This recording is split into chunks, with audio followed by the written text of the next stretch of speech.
What up, world? It's the Laugh Away From Home podcast, advocating comedy for mental health, where we showing you the gems through the process of the feeling, the healing, the planning, and the action. And I'm your auntie's favorite host, Worldwide Hugo. You know the vibes. And I got a special guest in here, one of the hardest working comics in comedy right now, one of the craziest pens in comedy right now, talking about if you come into a show, you are gonna be laughing by design. One of the people that's doing it all over the world right now, working hard as fuck, somebody who motivates me and my OG, Henry Coleman. You know what I'm saying? Thank you, brother. Thank you. We're going to put that in there. You know what I'm saying? But yeah, man, tell the people a little bit where you from and what you know, like, who is Henry Coleman? Henry Coleman from Memphis, Tennessee. Yeah. I started, man, maybe 20, 25 years ago. Just a peer, somebody who loves the art of comedy, who, you know, writes jokes and takes it out to the people every night. That's it. Very simple. Yeah, man, I love that. How does it feel to be doing comedy like 20 to 25 years and then seeing people come and go in comedy and seeing people go into movies and seeing people, you know, that you started with either, you know, stop or, you know, go further than you. Like, how does that feel in your process, like just watching it and being a part of it the whole time? That was like 6 questions. Yeah, it was. I'm gonna ask you one at a time. So doing comedy 20 years, you know, 25 years, like how does it feel like, and how does it feel as you've grown with your peers, from the people who've left to the people who have stayed in it and, you know, it's worked out for them? You know what is crazy is because the funniest people quit. You know what I'm saying? That's how it be, though. Even when we used to hoop back in the day, like, the niggas that really could hoop, like, couldn't read. Like, bro, just read to go to class. Man, or like they was just like the really talented people just didn't have the temperament to go through all the BS you have to go through. That politicking and... Yeah, so it was like watching the really good people either not, you know, get frustrated and quit or not try, and watching the people that weren't that good excel, you know, kind of because they had a drive, you know, and they have the thick skin to do the things that you need to do to get ahead. But sometimes not necessarily have the talent to stay ahead. Facts. So, and then to watch these kids, these internet sensations, you know, leapfrog us and kind of like well, I mean, the blacks really had this idea when I started, 98, 99, or, you know, around that area. 99 in the 2000s. Yeah. Yeah, everybody thought that I came up in boo nights where, you know, you would go to a night and they would boo you or they would shake the keys at you or they would, you know, we just treated, you know, remember Showtime at Apollo? Mm-hmm. Back in the day, we just treated amateur talent bad. Yeah. You know what I'm saying? If you was an amateur talent showing up to like a talent show and you ain't had your stuff together, they was treating you bad. They was going to make sure you stopped. Like nowadays, they be like, nah, keep going. You're going to, 2 years, you'll be doing something. So, I mean, black people back then really had this idea that they could make you better by treating you badly. Yeah, but that's like that hard love feel. That's kind of how your parents tough were. Love. Yeah, but I mean, as you can see with the internet sensations, that's not true. Because they're not going through that bad experience. They coming with their own crowd already. These kids nowadays are never getting in front of that boo night audience. Yeah. They're building a fan base from their bedroom and then having that fan base that they built from their bedroom, their garage, or straight to the comedy club. Going straight to the comedy club. And they're doing well. Yeah. So that spits in the face of that process. Yeah. So I realized, like, how do I refine my innocent voice? Mm-hmm. That voice that I had before I got booed, before I went through the gauntlet of niggerdom. Yeah. You know what I'm saying? Like, how do I get back to that innocent side of myself that was just creating without the worry of having to make sure that shit on there? Yeah. Because, like, in a black room or a boo room or a crazy night, like, you got to have that shit on them. Like, it got to be on their back the whole time, like, scratching their ear the whole time. But you're not creating from a space of creativity. You're creating from a space of like... survival. Nigga, because my career... You're doing shotgun comedy. Like, they got a gun to your head. I swear to God. So, you know, and then I'm watching them kids create, because they're in front of people that love them. Yeah. They're creating from a space of like, dude, just do, you know, whatever you do, whatever you come up with, we with it. We with it. Yeah. And that's just a different place. I don't envy the success. I envy that. Yeah. That ability. The freedom. That freedom. Yeah. To watch them create and just have a good time in front of people that just want to see them and never have gone through that process that those blacks thought back then made us better. So what are you doing to, you know, bridge the gap between you and these media sensations? I mean, obviously you're getting posted by Chocolate Sundays, you viral on a lot of the things that you're doing, but how are you personally every day working on changing your media presence so that you can stop doing some of the lead work you're doing? Because I mean, you are fucking hilarious. Yeah. So I mean, for me right now, it's just kind of honing into who books and pays Henry Coleman. Yeah. And being where I'm loved. Yeah. And to stop being where I'm not. You know what I'm saying? I love that too. Because as an artist, we have egos. Yeah, and we fight for that though. We that them places where they be like, nah, not over here. You be like, yeah, bitch, over here. You know what I'm saying? We fight for that, and it be like, nah, low key, you can keep doubling up on the love, like. Man. So I think I do. You know, I kind of force myself into some spaces and places where, you know, I'm tolerated, but I'm not desired. And you know, like I might call a club that's like, okay, I know they'll book me. I don't necessarily pack that room. I don't necessarily do great there, but I got an empty weekend on my calendar or whatever, and you know, I'll take the date. Right. And I'll get there, and it'll be exactly what I expect it to be. But it's like now, it's like with this new what I'm coming for. It's like my next, because I got a lot of dates coming up.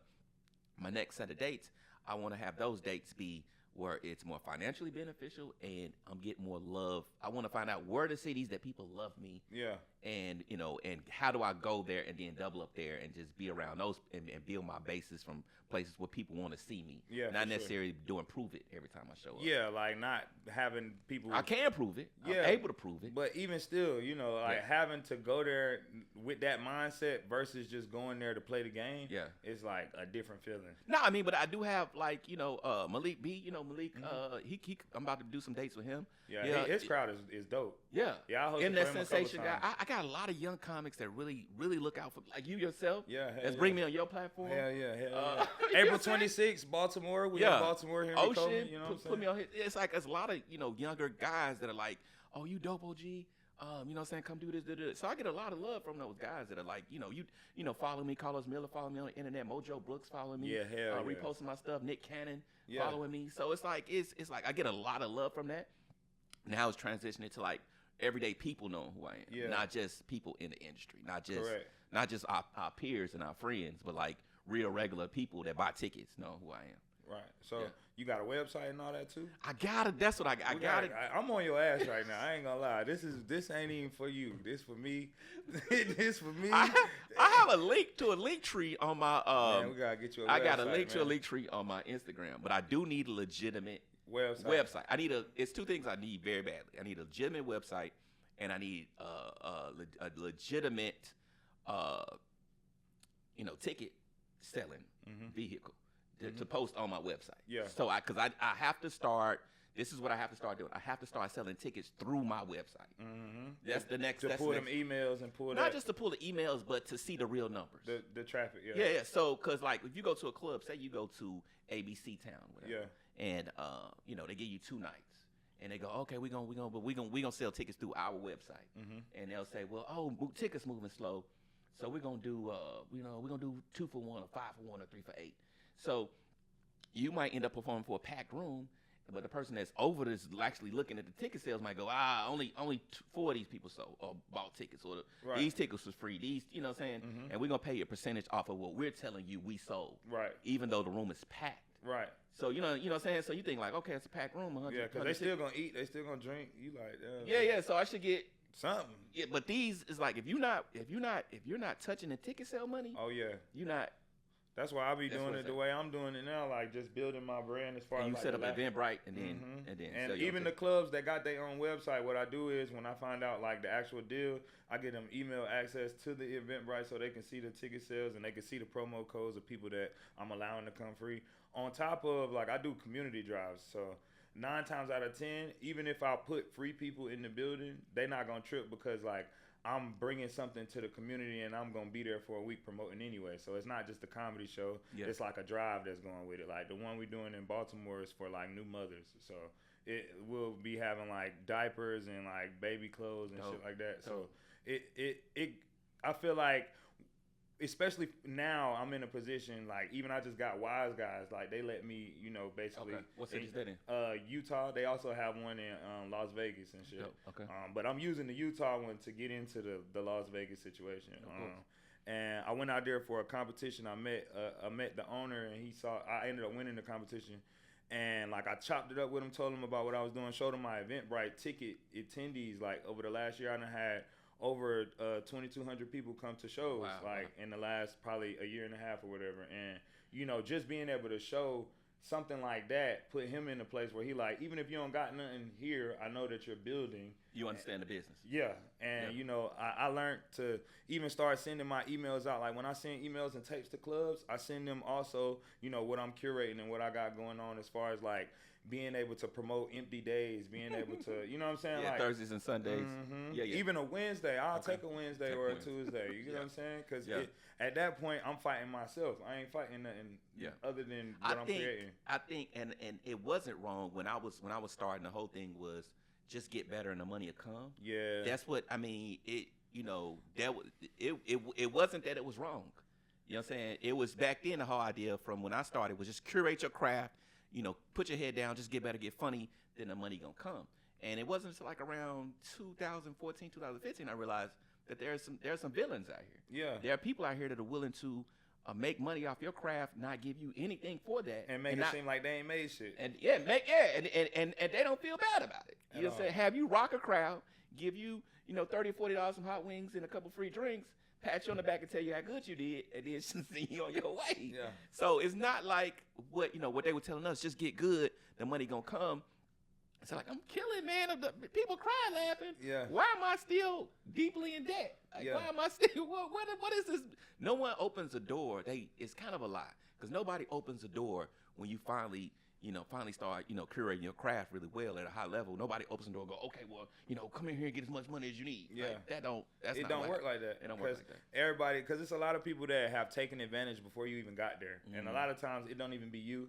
It be somebody with your same talent and somebody with your same spirit and somebody that they believed in just like you that did the shit, and it'd be like, this is triggering. I'm not fucking with this nigga at all. You know what I'm saying? I feel like it happens to me with my energy being as big as it is, and me being so young in the comedy game. Like, I feel like I don't even get to show my funny. I come off showing business mindedness first, and that's what put me in the room. And then by that time they like, oh damn, this nigga can stay here. Yeah. I mean, if you can, I had a club owner sit me down, like maybe it had to be like 10 years ago, blew me away, and he was like, yeah, Henry, these internet guys, I don't pay them anything. He was like, they come and basically rent the room and they take 100% of the door. Yeah. And he's like, they give me a check to hold the space.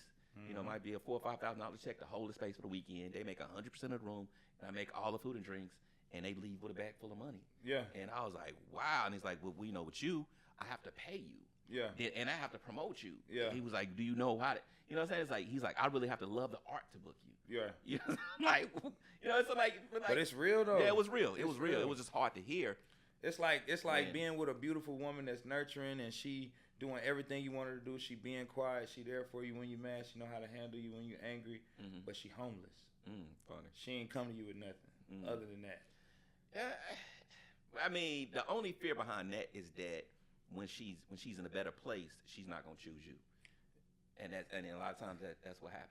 You know what I'm saying? When you help a person get on their feet. And that's what the club owners are doing. Yeah, they like, as soon as I let this nigga get and one, that was the story. He ain't coming back. That was the story. Like, he gonna charge me $30,000 to come back. Man, I've heard so many stories. Eddie Griffin, the club owner, Larry Marks, I met him. He was like, yeah, Eddie came to my room and and he gave me this long list of comedians that he saw. Like, I saw this guy broke. I used to feed this guy. I used to help this guy, and they wouldn't even come back here. You know what I'm saying? They wouldn't even help me, ends down at the Comedy Union. Yeah. Used to talk about it all the time. This person. And he said, they won't even dot the door. They won't come in, do no free show. They won't come. So they see us that's still on that side that haven't came up yet. They're looking at it like, you're not going to help either when you cross over. They don't believe you got the spirit to pay it for. Why would I help you? Yeah. Here you go, $20. And buy a drink at the bar. Yeah, let me see if you really give a fuck here. Yeah, because I can find somebody to do it. That's how they feel. So it's because those people didn't do it. Yeah. That they kind of like making us pay. Like you ain't gonna look out. You ain't gonna make this you ain't gonna shout us out when you get on the radio. You get in movies. You get on TV. You're not gonna say. And they didn't. So it's like okay. That's why they treat us like the way they treat us. So how did you go from being in Memphis, growing up, and saying I'm gonna be a stand-up comic? Like, where did we go from? Because I mean, I'm sure you had to be funny, but being from a place like Memphis, like being a joke ain't a joke. You get what I'm saying? Like, so it's like, You been to Memphis? Hell yeah, Okay. hell yeah, bro. Like, it ain't just a fun place to be. You feel me? It's blues and rap. Yeah. You know, it's not a comedy city. It's blues and rap. Crime, Crime. pimping. You feel me? Blues rap and crime. So no, man, it was tough. It wasn't an easy place to curate my art. Because you started there. I started in Memphis. Yeah. I started in Memphis at a chain club, the Looney Bin Comedy Club, which is like a main street Yeah, I club. know exactly what you're talking about. And man, I started there. Probably, it was so much the purest of the. I kind of regret it a little bit because I saw the way the business should be. Yeah. But that's not the way the business is. Yeah. You know, they didn't book no famous comics. Right. They would go a calendar year straight, would just be regular unknowns. Yeah. And all they sold was comedy. The place was Looney Bin Comedy Club, and all they sold was comedy. And they packed the place with just like we're only people coming to see who we gonna see tonight. Blindly seeing whoever's. But that's fun though, cause you don't got no expectations. You like no, what the fuck this no. is All the audiences were neutral. Yeah. All of them was like they, you know, nobody was nobody's friends. Yeah. Like now when you go to a comedy show, they're either there to see the headliner, they're there to see the feature, or they're there to see somebody. They're not neutral. So kind of coming from that idealistic place, it kind of messed me up when I start opening for people. Yeah. You know, I open for Dundee C. Curry or Arnez J or J. Anthony Brown. Something like you open for people, and that audience is there to see them. Yeah. Ken Whitley, Cedric Entertainer, whoever. They're there to see them. So that go back to them boo nights. Yeah, and they don't boo you. But it's the feeling of like, damn, they really ain't here to see me. They ain't here to see me. And they looking at you like, black people look at you like, the more we enjoy you, the longer it's gonna take for us to see who we came to see. Yeah. You know what I'm saying? So they really feel like if we start enjoying That's you. all right now. That's cool. Yeah, but where Lavelle Crawford at? Where your people's at though? I'm like, he here, just chill. He gonna come out. So, man, I had a couple nights where I felt a little rushed. Like, okay, you good, but so how do you cope with that? Like, because I feel like comics, we still deal with that. No matter how long you in comedy, you still have them nights that you feel like they didn't come to see you. Yeah, or like you might not have been able to get your shit off like how you wanted to, because you may have been affected by knowing that like this was not your night, quote unquote. You know, when I'm on stage and it's like, you know, I explain to people like, you know, when you have a chef cook a meal for you, you know, you're not gonna come right out with a steak. No. You're gonna get the salad, you're gonna get an appetizer, you're gonna get a wine, you're gonna get, you know what I'm saying? So it's a part of the whole meal. You know, like I was hosting a show one time in Atlanta.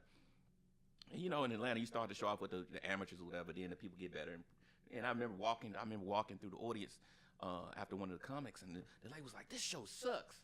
And I just kind of looked back at her, you know, I just kind of looked back at her like, you know, but, you know, the show progressed. And I looked over there, you know, after maybe 3 or 4 more comics, she was falling out the, you know, chair laughing, you know, screaming. Then at the end, she's like, "That was an amazing show." Yeah. And I was like, "Yeah, just wait, man. Just, you know what I'm saying?" So I don't know how you. Black folks hard to warm up though.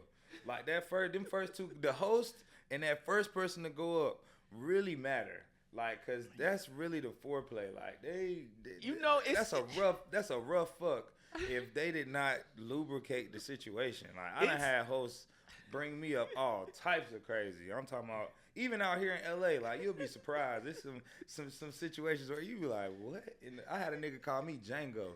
This nigga said, "Man, this nigga from down under. Give it up for Django." I was like, wait, he had to be playing because this nigga just was talking. No, he was dead ass serious. Yeah, he was dead ass serious. I think it's easier to warm up black people the more they pay to get in. Yeah. The more they pay, the more they pay, the more they relax. Yeah. And some about us, when we pay a lot of money, we feel like we're getting a better quality. Yeah. And we can kind of relax and kind of like, okay, I paid $50. These tickets were $70. So I know this shit about to be dope. Yeah. So we relax. The more we pay and the more it's packed, we relax. Like, okay, it's packed, it's full. I'm not stupid. I'm not gonna be singled out. Yeah, it's a lot of people in here. That's gonna be a good time. The less we pay, right, and the smaller the crowd, the harder it is. So if they got free tickets, or they got $5 tickets, or $10 tickets, or ticket discount or Groupon, and it's a little light in there.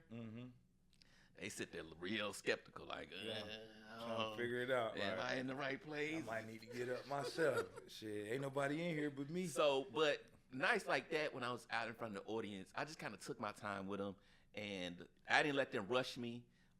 But I just try not to come across as desperate. And like, look, I'm gonna give you the jokes. That's one thing I love about your comedy, bro. Your pace. Yeah. And your willingness to walk from one side of the stage to the other side of the stage to like prove a point, even figuratively with where you taking them, like in the whole ride, like you be all the way over here and then you be like, nah, I'm back over here, and it's just like every time I hear you go up and I know the jokes are coming, like even how you get into them are like you change the pace. And how, like, you'll say a punchline way quicker one time than you'll say it another way, and it'll hit completely different. Like, like even from before I met you, you know what I'm saying? Like, I used to see you on, like, the platforms and shit, and it was dope to have finally worked with you in Atlanta. And then from that point, you know, like, building a relationship, I say that to say it's not a lot of people doing the pen work, you know what I'm saying? Because you're talking about hard topics, like talking about like meeting your daughter's boyfriend and her busting his windows in his car, so you know that she getting good dick. Like that shit in my head. You know, I mean, when I died when I heard that, because I'm like, as a father, right? And any father, you thinking about how hard did she really go for this nigga? So he had to be going crazy. No, I'll tell you the story. So it's a true story. And they wasn't gonna let her graduate that year because of it.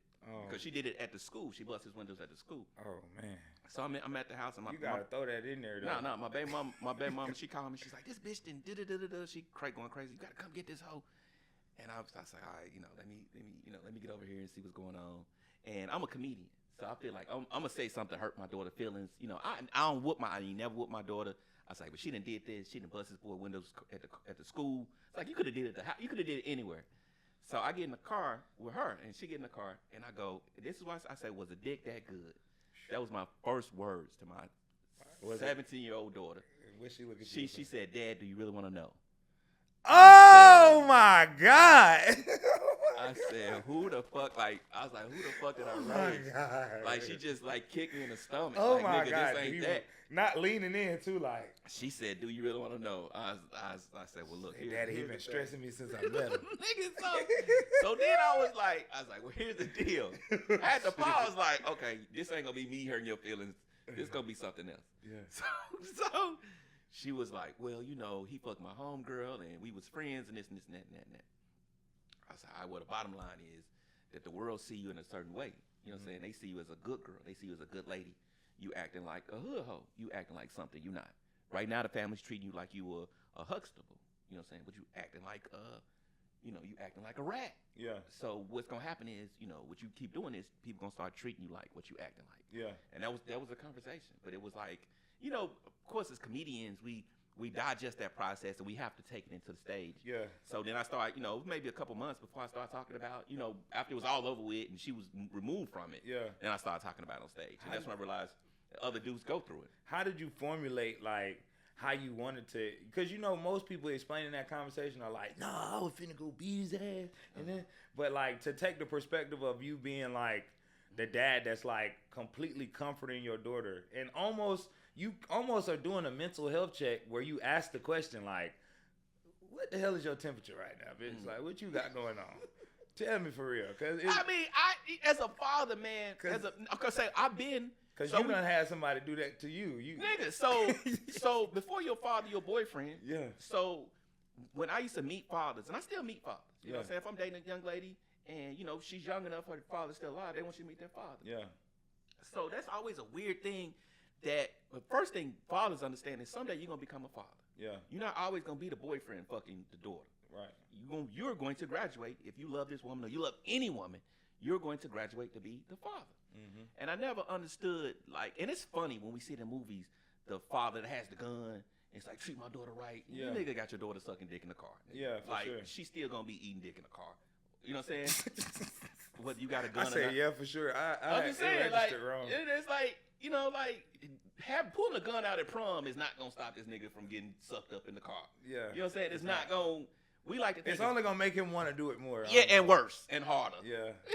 You got your baby crying. Yeah. You taking it out on her. All this shit you done got him in the back and rustled him up. Nah, this nigga fuck your daughter harder because of this shit. For real. So when whenever my daughter brought me a guy, or whenever she brought me a guy, I always wanted to have like a straight up conversation with him. Yeah. To say, why kind of verbalize at some point, you're going to be me.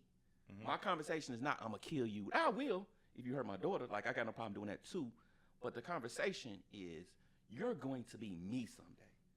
So it's just trying to get you to see at your age to kind of visualize at some point, you're not always going to be the young nigga that's fucking the girls. Yeah. At some point, you're going to be the father that has his daughter coming to him crying about you.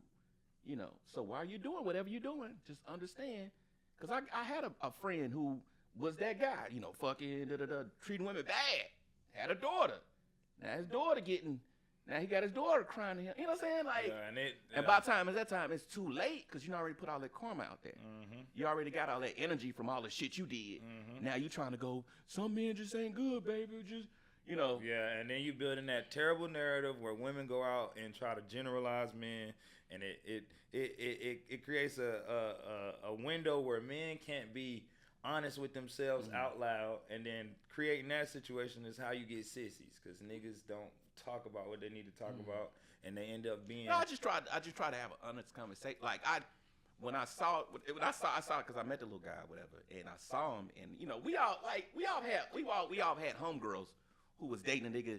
You had a homegirl that you liked, that you weren't trying to fuck, that you just like was cool with. Mm-hmm. And she was like, what you think about Tony? And you look at Tony like, that nigga got bitches. Yeah. Like, you ain't on the one. And I'm not hating. I'm just saying, I know nigga this got hoes. Yeah. He got hoes. So that's how I look like, that's going to be honest with my daughter. I'm going to tell her like, that nigga, he got bitches, baby. Yeah, most times, anybody you like got somebody, because people are attracted to attractive things. Yeah. I mean, but everybody that's attractive is not. But there's a difference between an attractive person and somebody who is a playboy. Oh yeah, for sure. Kind of take, some dudes can be attractive and still turn women off and still go, no, I got a lady. Yeah. This nigga ain't turning ladies. Oh no, yeah. You can tell though. It's in the Suave, the Casanova. You know what I'm saying? Nigga walk different when he really fucking on hoes at a young age. Like for real, you be thinking you feeling invincible. I get it.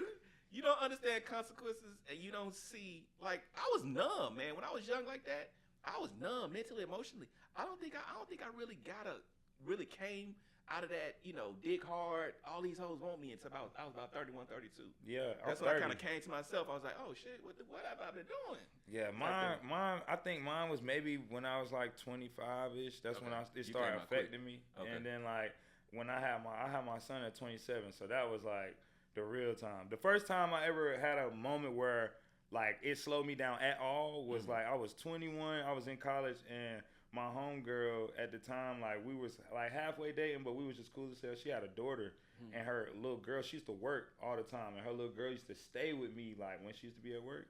So like being 21, 22, and like having to wipe like a small girl down and bathe her and shit like that, it changed my whole narrative of females and just having females in the bed and shit, and just like that was like my first encounter where I was like, oh, okay. Man, my daughter, see what it's like she being changed. A parent.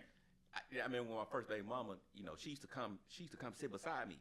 We lived together. I'm like, why this bitch always, why you always beside me? And I didn't like no contact outside of fucking. Yeah. You know what I'm saying? Like, if we were fucking, why are you near me? Yeah. You know what I'm saying? What is wrong with you? I didn't get that. Right. Like, she'll come in the room with me. I be watching TV. She'll just come and, what is your problem? Well, people don't understand it. Like, I didn't grow up, like, with me and my mom. I didn't grow up with no I didn't get affection. Hugged. Yeah, like, my mom worked 3 jobs and shit. When my daughter came along, and she was, like, coming by me and wanting to be around me, I was like, oh, this is how they are. Yeah, for real. That's crazy how they treat this woman bad. Yeah. So, it was a lot that, like, my daughters taught me. It was fucked up because a lot of my daughters taught me about, like, affection and just kind of, and just kind of being nurturing and caring. Yeah. And everything that go into being all the stuff women have to learn, all the stuff girls have to learn, just the process of everything they have to go through to come into their own. And men, we just kind of come into the space like, yeah, I'm just looking for a pretty place to nut. And, you need to be a beautiful place for me to nut in. Like, we're very heavy-handed with what we do. Yeah. And we create a lot of damage in that place. And we don't seem to be reflective about it until we have daughters, or we get it to a woman that we really love. Then we're trying to understand and trying to, we do it backwards instead of doing it right first, and then doing it, and then building on the right. We do it wrong and then try to go, do it backwards. I feel like, and a lot of us try to do it backwards because, again, we feel invincible. Like that feeling of getting away with something, or that feeling of, conquering a thing, like that power, like that power strike we all, as men, go for. I feel like we kind of wait till we almost strike out. You know what I'm saying? Like, niggas. Well, how I explained to my daughters this, I said, boys destroy, men build. I said, boys are happy to hurt your feelings, break you down, make you cry. We want to see the strength of our, dick skill and our ability by making you go crazy. Yeah. You know what I'm saying? When a man becomes a man, we pride ourselves on building. Did we lead that woman better than we found her? Exactly. Is her life better? You know what I'm saying? Did we help solve a problem? Did we solve a problem? Did we solve, what I'm saying? Is she on her feet now? You know what I'm saying? Like, we have pride in, like a nigga just walk around Home Depot, or just walking around AutoZone, or just, all these places are places you go to get to fix shit. Like, you thinking about, oh man, this grass is, or that light is, you're a man when you start walking into a house, like, is that toilet running? Let me, you know what I'm saying? Like, let me help you with this little beep on this smoke detector real quick, because this shit irritating. That's a part of manhood. When you're a boy, you coming in saying how quick you can fuck, how quick you can make her cry, how much money you can get out of her, you know what I'm saying? How much free pussy you can get out of her, how much time and energy you can get out of her without investing back. When you become a man, you're more like, okay, how can I make this my lady? How can I make this my lady to put her in a position where she can be a support system for me, but also setting her up to win too, so she can see the benefit for herself. So how do you transition your traumas into the comedy? Like, what's the process of that look like? What does that look like? Now, that's a real question right there. Oh man, I find rooms that I trust, or people I trust, and I talk to them, maybe in real or regular conversation, or just a casual dialogue, and I have more of an ear to listen to what they react to or don't react to, and what's safe to say of the process. And so I might take a thought 1, 2, 3, 4, 5 to a crowd, and I do the 1, 2, 3, 4, 5, and whatever they're not extremely outraged by, then I take that, I go, because they kind of like 2 and 4, and I take 2 and 4 to another crowd and kind of elaborate on it and turn that into, and then until I get it to where it's digestible for them. So when you see me perform, you don't necessarily see me saying what's funny. You see me trying not to say what's going to turn them off. Yeah. You know what I'm saying? So it's like, it's like I have what I want to say. Yeah. And then, but I know what you can't. I know what's going to where they won't be able to tolerate that if I say that. Right. So let me push them as far as I can without them going, oh shit. But it's kind of like my job is to tell the truth, that because men, we think thoughts that we don't say, that we don't know we think. Yeah, we think them. We don't have a space for it to be heard out loud though. So yeah, like, a lot of times when we hear somebody say it out loud, we be right there. We can't not react. Yeah, we be right there with it. Yeah, because we be surprised to hear it. Like, oh, this nigga, how did you find that? So when I see dudes' faces bending over or like slapping the table or like looking down, like smiling, they like, what did he? I'm like, yeah, that's my whole process, is to curate those thoughts that we don't know we think, and how we problem solve, so the world can start to understand, and we can start to understand. And it's not just about being a degenerate or being a scumbag. Men have a collective reasoning, and we have a collateral damage about things that we go, okay, fuck all that. What good can I do, and how do I not do the worst? Yeah. Yeah, so that's how I curate the jokes. It's like kind of, parsing out a little bit to see what they can take, and then, coming back to what it's a negotiation. Facts. And so what was your family dynamic growing up like in Memphis? Like you got like siblings, mother and father together? I was one of three sisters with my mother, 3 sisters.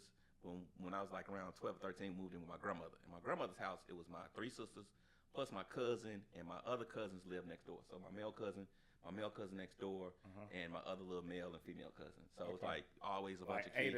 8 of y'all. There's always a lot of, you didn't have no room. You didn't have no room, no space. Yeah. You know what I'm saying? Always babysitting a kid, always children around, always, my grandma's house was the house. So every holiday she was cooking. Yeah. People was in out the door. It was that type. Are you the first entertainer? The thing is, I'm not even the biggest personality. Everybody in my family, everybody thought my sister Rebecca would probably be big in entertainment. I'm probably the most soft spoken. You the most soft spoken. Nigga, I'm the probably like. The thing is, when I go back to Memphis, as crazy as I talk, when I go to Memphis, dudes look at me like I'm soft. That's crazy. You know what I'm saying? Niggas be like, oh, soft ass. Like, they look at me like, hey, shit. Like, nigga, how they so wild and fucked up, man. Where I come from, they look like, I'm like, oh, this softy. This nigga with a heart type shit. Yeah. Dudes be like, man, that's like, people on the internet be like, that's crazy. How you think about this wild and shit? I was like, nigga, you need to talk to these niggas. Yeah. So it was my uncle, worked in my uncle's car lot. I mean, I just had uncles and, my father every now and then, but mostly my uncle and my grandma. Did you go to school? Went to college, yeah. Where you went to school? University of Memphis, and then I went to a tech school before that, State Tech. Okay, where? What's the weirdest job you ever worked? The weirdest job, nigga, in this comedy shit, we do all kind of bullshit. I painted garbage cans during the pandemic. You painted I garbage? painted garbage cans. Like, what you mean? I painted so like nigga, when because I had a lot of dates. I was booking book dates. Trump said you couldn't fly nothing. He shut the world down. Yeah. LA wasn't shit to do, but they still had the day labor, right? Yeah. So day labor sent me out to this trash place. I don't know if it was in Long Beach. They emptied the trash. But they had they had garbage cans. Yeah. That needed to be painted. So they would go pick up old garbage cans, bring them back to the and repaint them. And repaint them. And I painted the goddamn garbage can. Okay, straight. Right there. Okay. Repainted the garbage can. I used to repaint garbage cans. Yeah. So and the fucked up part was you had to paint them. You had to paint them. The paint only dried when it was real hot. So I would come in about 6, but the sun would come up to about 8 or 9. Yeah. So whatever I painted between 6 and 9 really didn't dry that good. The best time to paint them was between like 11 o'clock and 3 o'clock when the sun was like scorching hot. It was like $120 a day. $120 a day to paint garbage cans. Damn. Worse. And the Mexican would just sit there and watch me and shit. So then I kind of mastered it. And they ain't like that because I could. The dude before me, I think he painted like 8 or 9 garbage cans. So one day I was like, how about I painted like 20 in one day just to kind of see how many I could. So once I realized how many I could, and of course I rationed it back to how many I wanted to paint. Yeah. So now I was painting like 6 or 7 garbage cans. He's like, no, you can paint like that, nigga. It don't matter how many I can paint. Yeah. Anything I want to paint. Yeah. I'm gonna paint 5 garbage cans. No bullshit, because the pay ain't finna change. Like, no, it's not. So I mastered it. You know how black people do. Yeah. When we go to a job, we'll master the job. Scale it back. We'll learn how to do it at an expert level. Then we're gonna do it based on how much they paying us. Mm-hmm. You know what I'm saying? But like if we got to come in late or something, and we got this much work to do, we know how to do that much. We know how to do. All black people know how to do their whole job in 2 hours. Yeah. Whatever that 8-hour job is, they know how to do it in 2 hours. Every black person know how to do their job in 2 or 3 hours. For sure. But you don't do that because you don't want them to actually do shit else. So then when you come in, you just do, you know what I'm saying, you kind of parcel it out to make sure you get your job complete. So that's what I started doing. They start getting mad. At that. Yeah. And even hearing you talk about that, like, it just shows a lot about your character. Because, like, bro, people are so hooked on living the homeless comedy dream that they are, in my head, you're retarded. What you mean? The homeless comedy dream where a nigga you think just... that's a dream? Bruh, yes. There's so many people that are literally, like, trying to... Oh, all I do is comedy full time. Nigga, if you got to go do whatever you got to do to be able to eat and have a place to stay and be able to have a sound mind to even be able to create the art you're trying to create, bro. I get having experiences and, things happening. Romanticize that struggle. Yeah, but couch to couch, cool. A year of being on somebody's couch, though, at some point you gotta, especially as a man, it breaks you down mentally. Yeah, you gotta pick yourself up. Like I have a couple of friends that like I personally can't be around all the time just because they don't have the mentality to want to expedite that process. Like, okay, cool, I'm cool, I can run a mile. So that means that I need to be running 2 miles, or I need to run a mile and I need to lift. But you don't want to give the audience, when you live that, you end up giving the audience kind of like that struggle story. And I want to be funny more than I want to be. But I feel like the best funny comes from joy, bro. Like you don't really you can pull great art out of like some dark ass shit.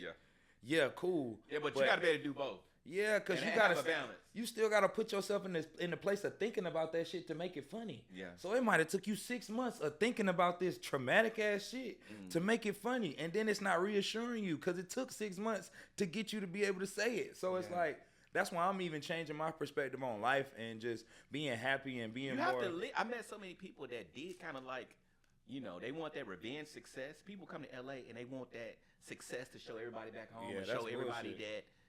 Like, oh, you should have seen it in me. I had it all the time type thing, to where, they willing to risk everything forever to kind of get it. And I think that's why it avoids people. It's got to be God's timing too. Yeah.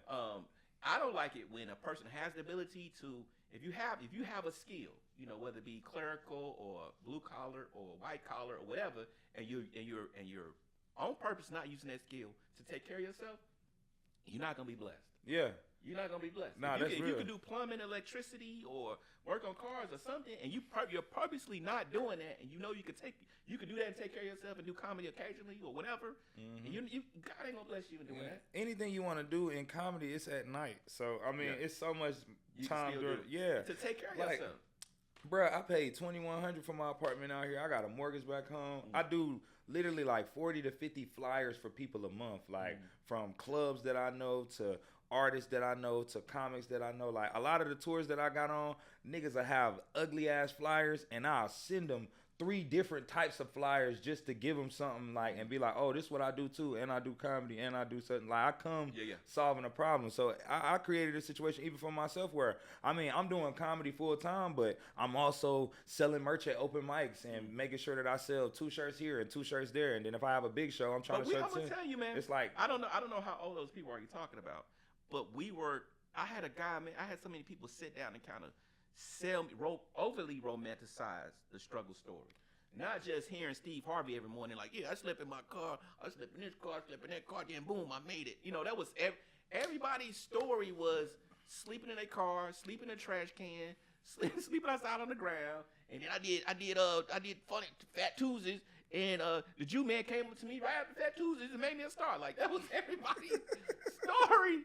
So I mean, when I started, everybody came to me. This guy, comedian came, he cornered me. He was like, yeah, Sinbad drove coast to coast, and he was sleeping in his car, truck stops, and then he would go and do free showcases. Coast.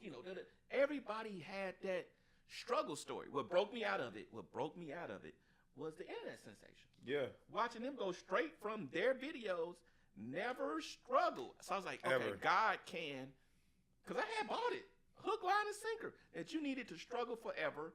Until it's an endless struggle or whatever, until Jesus opened the door and said, now you can eat and sleep indoors. Yeah. It's about working out the right way. That's how I look at it. Like I said, and once I saw the internet dudes do it, and I was like, these kids, I went to Country Wayne show, and I was like, man, this man ain't missed no meals. This dude is happy. He is jumping around. This crowd loves him. He ain't slept outside. Man, Shula King, it's 2013. We both at the J Spot.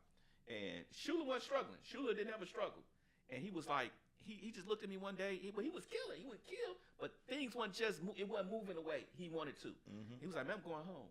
He's like, man, I'm going home. This, I can't. And I was like, but you ain't, you're not struggling with you. Like, I'm nigga, it's people out here struggling. Those people that should go home. Yeah. There's people out here sleeping. I'm talking about, I know people out here sleeping outside. That's what I'm saying. I get those people going home. Yeah. He's like, nah, I'm not even gonna let it get that far. Nigga, 2-3 years later, he, started blowing up on the internet. And I was like, man. So I was like, so God can bless you. For sure. Without a struggle. It's possible. But a lot of people get sold at. A lot of people get sold at, and you buy it. You buy it that the only way you're going to get your big bounty or your big blessing is that you go through this long, extended period of trauma and lack. And it go back to what you said earlier about, like, wanting to be where you loved and doubling up on the love. Yeah. Because, like, that also helps. Because, I mean, just being in places where love is and being in places where people want you to win, it naturally promotes you. It naturally creates situations for you to have those viral moments and for you to have, like, that footage and for you to have, like, it set up, to get. We need that reassurance. You know what I'm saying? There's a subtle thing I want to talk about. It's like, it's a difference Now, some comics just stay local. They Yeah. never struggle. They keep their jobs. They stay local. Right. So there is a need to travel to perform for people that don't know you. Oh, for sure. There is a pushback that you get from strangers that help you develop material in a way that makes you stronger and better. Yeah, but we were talking about at your level. Yeah, okay. Yeah. You done toured with people all over the world, and you yeah. done been doing it 20 years.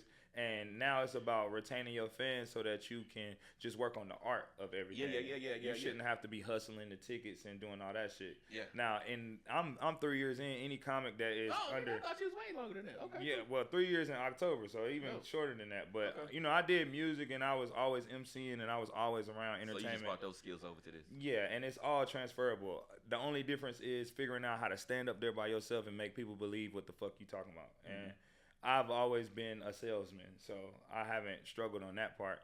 But for me, I've noticed that, you know, even with my, like, I'm not like an internet comic. Like, I got good media presence and shit, and I post, but, like, I really got mine out the mud, and I'm still working on figuring out how to use the platforms for what they there for, because it's like, you know, it's almost like using a tool that is, you've watched it work for people. Like, I've watched people post every day for 6 months, and then they start doing millions of views, and then it start, you know what I'm saying? It's like, I'm just now getting to that joyful part of my process where I'm like, okay, I'm gonna start working out more than just my funny. I'm gonna be working on, it's like even in working out, like, it's, if I want a six pack, I can't just go lift weights and run every day. I gotta also stop eating certain shit, and I gotta also have a certain time that I'm not eating at night, and then I have to have a certain amount of water intake, and I have to stop drinking, and you know what I'm saying? So Yeah, for all me, those things are like the same with the comedy business and pushing ourselves. So. having more discipline around it.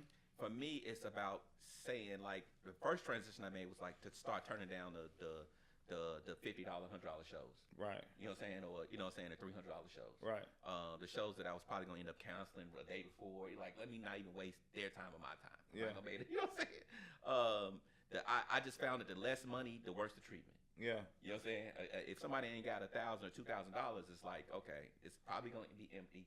And Yeah, they don't have a comedy collective already there. Yeah. So you basically should have just thrown the show yourself in that space. So it's like learning how to, and because I love to perform, and I would just take stuff. When somebody called me, I was just so happy to be getting booked. Yeah. You know, I was like, oh yeah, you know, and then would end up wasting a lot of my time with, you know, and to choose people that make sure I'm in the presence of people that can make stuff happen, that are not just passionate. Yeah. You know, I have friends be like, well, why you diss that person? Why you? It's like, yeah, they passionate, but they don't make stuff happen. Yeah. And You need people who can make phone calls. and put people in a room and make stuff happen. You know what I'm saying? Like, I love passion, but I need to be around people that do. You know what I'm saying? And people that can, you know, that can make it happen. Oh, You know what I'm God. saying? Yeah. And we sold out, what was that, December 5th? Sold out Uptown Comedy Yeah, Corner, sold out. Laugh Away From Home. Yeah. I got up there and I was like, man, yeah, this is comedy advocating mental health. And this nigga, Henry Coleman, took the mic from me at the end of the show and was like, I don't believe in mental health. I believe everybody should just get some good coochie. It's mental health and therapy and good coochie. And if you ain't giving it out, you a bad therapist. I'm like, oh, shit. But they loved his ass, No, man. but That I'm shit gonna was tell crazy. you, man. I did my years of therapy. Are you in therapy now? Yeah, well, I mean, not physically. You one-on-one therapy? What kind of therapy do you? Well, when I was going, like, I'm not in therapy now, so like, I guess like this is more of my therapy now. Like, I be using my podcast in the process of how I talk to people and how I get my shit off. This is my therapy, but before, like, I was I guess it's at like one-on-one therapy, and like, you know, I would talk to my therapist, and it's funny because I kind of started comedy because of therapy. Like, when my son was first born, my baby mom wouldn't let me see him, and I had a rocky start off the rip. So I would talk to my pastor on Wednesdays, and I would go to therapy right up the street. You get what I'm saying? So my pastor would always joke about me making everything that I was going through a joke and being funny, and he was like, man, you need to go to an open mic, blah, blah, blah, blah. Yeah, do comedy. Talking shit, you know what I'm saying? And when I talked to my therapist, like maybe the third session, she basically was like, look, you keep having dark ass humor in here, man. You know, you might be okay. You might just need to go express yourself. You seem like every time you come in here, you cracking jokes, and you seem like you fine after you crack a joke. So digest it with humor. Yeah, so I just started, you know, really working it out like that. And I think that therapy, I think as blacks, we frown upon therapy, but we definitely need a place to, dump our things. It's like having a house without a trash can. Like, you might not think you got a lot of trash, but in 2-3 days of just being in there by yourself, you can accumulate so much shit. And if you don't have a place for it, you don't have a way to, easily release it out of the house. You know what I'm saying? So, and that's how I look at therapy and how therapy works for me. And that's why, I push mental health on people so much, and I do check-ins, and I make sure that even the comics that I run into that make me feel better as a person while watching them on stage, or make me feel like like what I'm doing makes sense because I can see the passion in what they're doing, and I can see the truth in how they write. Like, you are one of those people that make me go back and open up my jokes and work on angles of tags. Like, I may have came straight on and to the side, but now I'm looking at it from a aerial view where I'm like talking about the whole situation versus just putting myself in the characters. So I feel like therapy is in everything, but it's like our choice to have discernment to want to receive the therapy, because like you can have therapy just going outside and letting the sun hit you. I've seen comics, and I hate it when I see it, people that try to take their trauma straight to the stage and don't have the comedic tools. I see the white comics do that shit all the time. To give, because we're supposed to give the audience the healed version of it. You know what I'm saying? If you get you get raped, or you get in a fist fight, or something bad happens to you, people. I see some people try to go straight to the stage like with the black eye, where I got beat up today. Yeah, and what I'm saying, and then you're kind of holding the crowd really hostage, and you're giving them the mess. The part of being talented is to be able to digest it and give them dissect it and give them the healed version, and to learn the lessons of it through humor, not just vomit the sadness or the darkness of it and expect them to heal you with their laughter. Right. Because we use the laughter to heal us. Right. We're listening to the laughs, and it's like it validates. It's like, oh, okay, and we're soaking that in. Yeah. But don't necessarily mean like somebody going through a divorce, and you can see they're still in a part of the divorce where they're hurt. Yeah. Like, it's not like they're healed, a couple years removed, and now they're just making jokes about that are really funny. From a process that they kind of finished with. Now they're in the middle of it. The shit is terrible, and they up there going, this bitch and that hoe tried to, and I'm gonna tell you what else this bitch did. Like, nigga, you just still hurt, man. Yeah, for sure. You're not because you're famous, because these people are here to see you. You feel like you could just say whatever, vomit this shit right on the people right then. I started counseling in 2012. So I started with codependency, 12-step programs, AA, and then I got my own individual counseling. And because my mind was gone, my mind was gone. And I didn't want to be out here doing that. I didn't want to just be on stage, just dumping on people, just giving people worst case scenarios and thinking I was edgy or I was this da-da-da-da. Yeah. When really I was just hurt. Right. And the more you talk about it, you manifest that type of energy towards you. It ain't but so much positivity can come.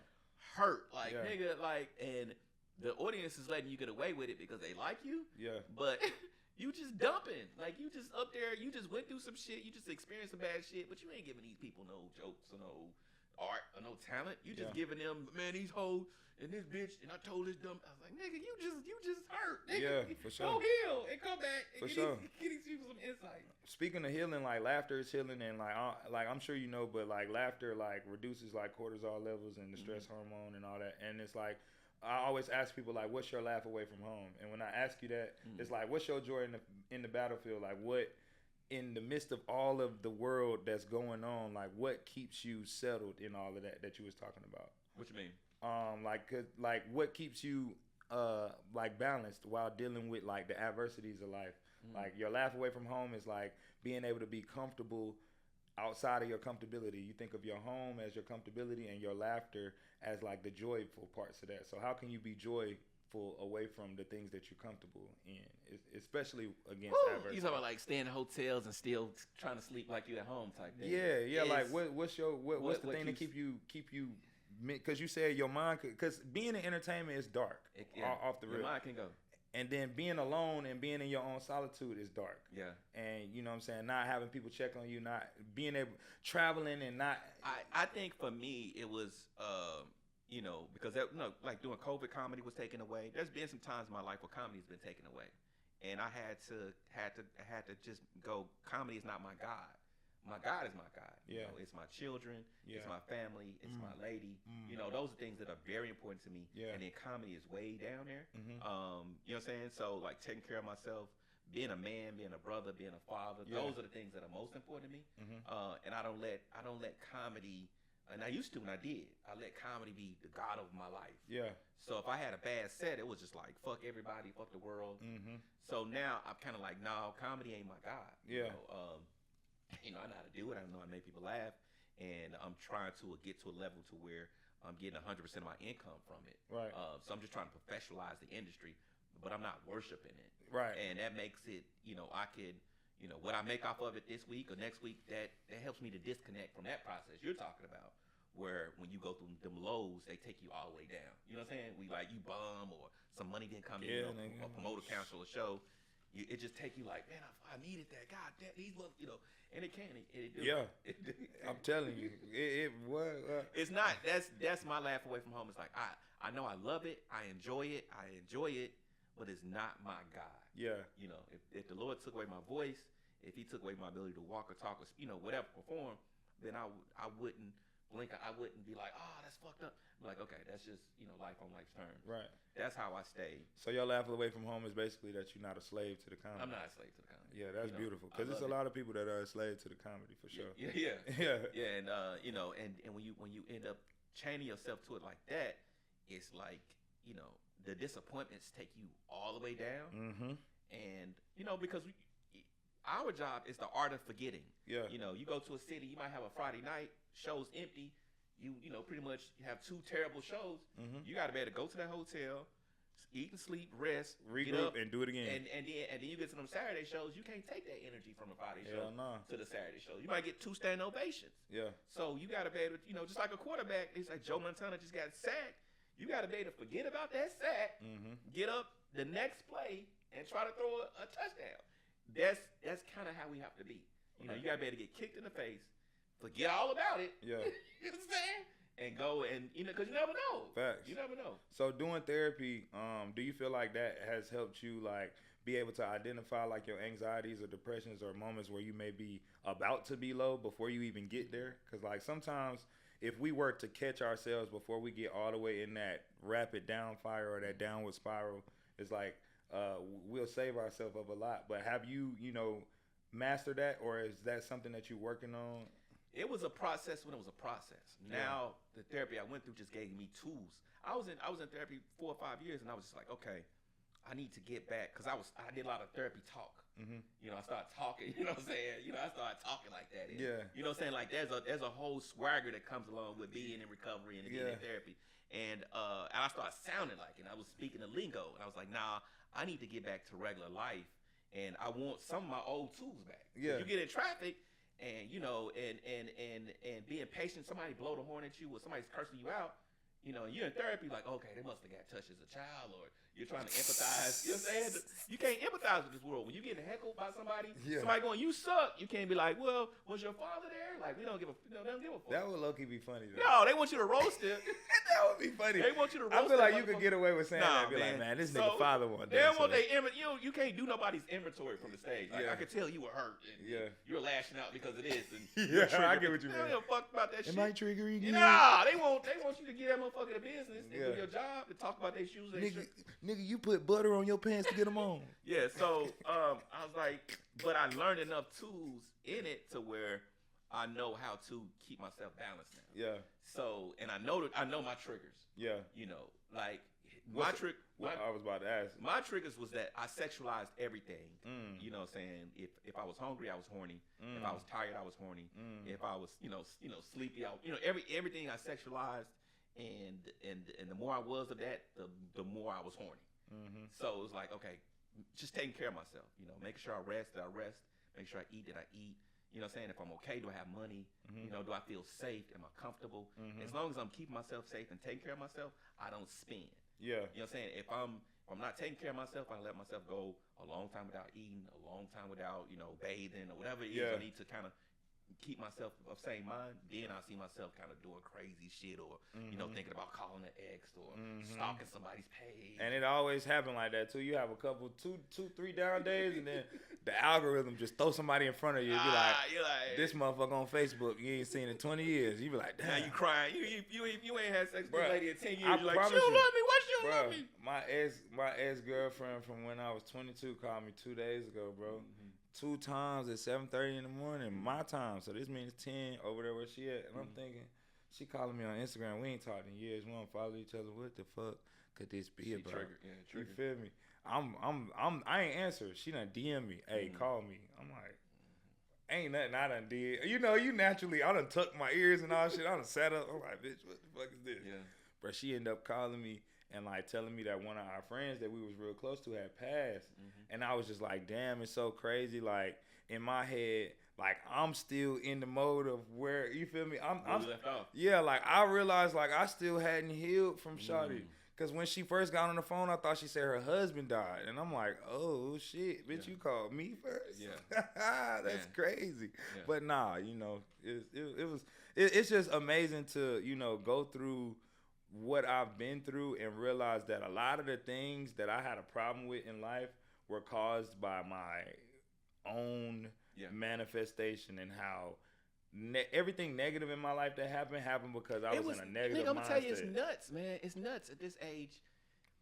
And I remember being out there in the streets and doing bad and wrong. I remember doing wrong. And I was like, when I was doing wrong, I was at my wrongest one day. I was driving out on the street in this car this lady had bought for me. I probably was dealing with maybe, 10 or 15 women at that time. And I was thinking, I know I'm wrong, but it don't feel like it. Yeah. I was like, why don't this feel wrong? I'm pocket full of money, couple cars, couple keys to a few houses. And I was like, I'm living wrong. Why don't this feel wrong? And, through therapy, I found out I was just so numb to everything and had no feelings about nothing but if I bummed on stage, I would be ready to kill myself. Yeah. You know what I'm saying? Because that's what getting publicly rejected and not having my dreams come true. Those, like a woman telling me, I don't want you no more, nigga, go die. I was like, whatever. Yeah. Like, it's 8 of y'all, so whatever. But like, if I was doing bad at my, That's your I craft. was ready to slit my own wrist. Just living. It was like, okay, so yeah, go to therapy, man. Get some fucking mental health. Go to fucking therapy, bruh. It's okay. It's okay to cry. It's okay to, you know what I'm saying? I was crying on the way to church because I was happy. Dysfunction isn't necessarily talent. Yeah. And I think some people think that they crazy, they're talented. Right. And, because dysfunction longs for an audience. For sure. And some of us get it. Some of us are blessed to have people that worship our dysfunction. I don't want to. I don't want to have to keep myself in nefarious situations to have a ugliness to feed a mob. Yeah. You know what I'm saying? I don't want to sell dysfunction to a group of people. And that goes back to what I was saying about trying to create from a joyful place, like just being able to like. It ain't gotta be happy, joy, but it's gonna be a balance. Yeah, and I ain't saying that like, bro, like I'm just saying like I'm in a joy. I feel like I'm joyful because in parts of my life I'm unhappy, but the joy is the rejoice and just the acceptance that like, I'm giving myself grace. God has given me grace. God has given me blessings.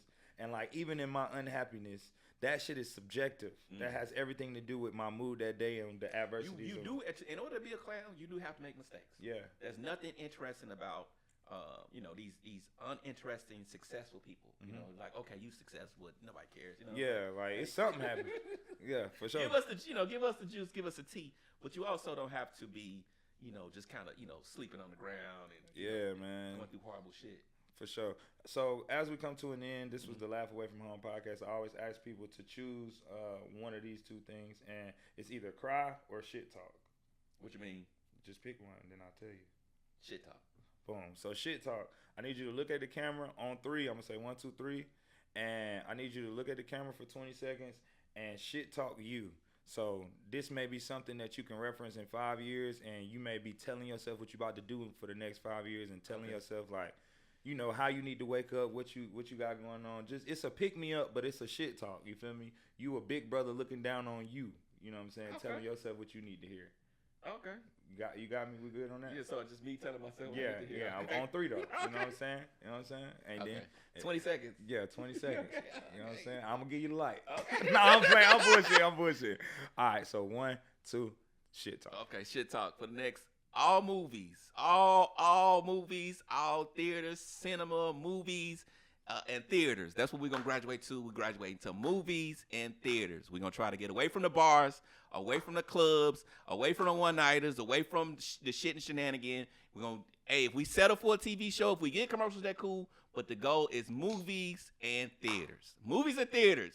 That's the goal. Movies and theaters. Wake up, nigga. Movies and theaters. theaters, okay? All right. You know it. So this was the Laugh Away From Home podcast. And before I end, you know, I always have everybody come on the show and get naked because you never know what they're going to talk about and who they're going to be. So I got to give you the merch and clothe you on the podcast. I appreciate you. You know what I'm Thank saying? you, thank you So very that's the much. Laugh Away From Home official t-shirt. And yeah, man, this was the Laugh Away From Home podcast. I'm your auntie's favorite host, Worldwide Hugo, and this is Henry Coleman, one of the baddest motherfuckers in comedy right now. You're going to be seeing them worldwide. And, oh, yeah, by the way, April 26th, we in Baltimore. Let's get it.